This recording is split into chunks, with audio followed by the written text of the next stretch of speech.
This is the Lone Crater YouTube. We hope this video helps.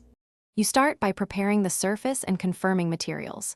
Clean the wall thoroughly so adhesive bonds. Once done, mark the exact placement and measure load distribution. Choose a construction-grade adhesive matched to substrate and object weight. Make sure its cure time and temperature range fit your schedule. Apply a thin bead where load concentrates, not continuous flood. Press one edge to anchor, then align the rest.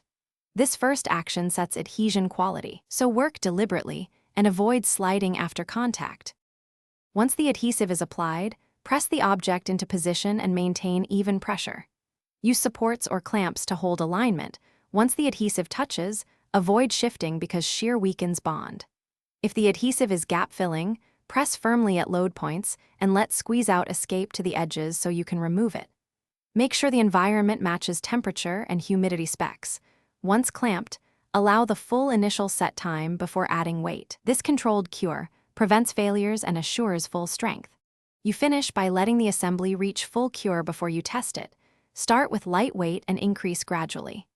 Inspect edges and remove any cured squeeze-out for a clean finish.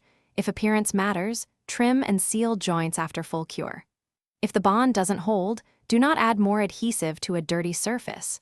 Remove the object, scrape and solvent clean both sides, then reapply per instructions. This troubleshooting step fixes adhesion issues because contaminants are the most common cause of failure.